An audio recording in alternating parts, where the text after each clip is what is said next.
नाज़रीन पाण मौजूद आहियूं लाखाड़ हालाणी रोड ते। लाखाड़ हालाणी रोड गुज़रियल केतिरनि सालनि खां जेको आहे हिन मरमत न थी आहे। मरमत न थियण जे करे अवाम तमामु जेको आहे सो तकलीफ़ ऐं भोगनाऊं भोगे रही आहे। गुज़रियल केतिरनि सालनि खां लाखाड़ जा रस्ता रोड तबाह थी विया आहिनि। तरक़ियाती कमु कोन आहे। रोडनि जी ॾिसो था हालत पाण जेको कलाक 10 मिंटनि जो पंधु उहो 2-3 कलाक खाई थो वञे हालाणीअ ताईं। जेको आहे वॾी सभा सॼे इलाइक़े में टोटल जेको आहे रोड रस्ता टुटल भॻल आहे। मोरियूं ॾिसो था कहिड़ी हालत लॻी पई आहे सॼे इलाइक़े जी।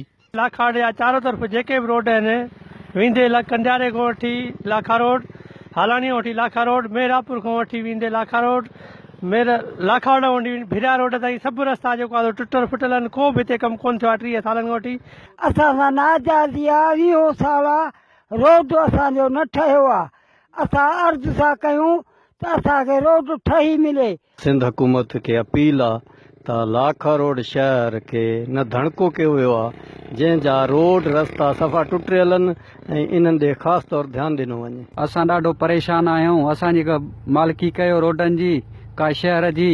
रोड रस्ता ॾाढा ख़राब थी विया आहिनि। असांजी गाॾियुनि जो ॾाढो नुक़सानु थिए थो। आवाम परेशान आहे, सुवारी वारो परेशान आहे। रोड रस्ता आहिनि कोन के। ज़रूरत इन ॻाल्हि जी आहे त हे लाखाड़ जा रस्ता रोड ठहंदा या ईअं माण्हू ही अवाम आसिरे में रहिजी वेंदी। हुकूमत खे माण्हुनि अपील कई आहे त लाखाड़ जा रोड रस्ता जेके आहिनि जंहिंजूं पुलियूं भॻलूं उहे ठाहे ॾिनियूं वञनि। कैमरामैन अज़हर जरबण सां गॾु मोहम्मद साले डायरी, अवामी आवाज़ TV, लाखाड़ रोड।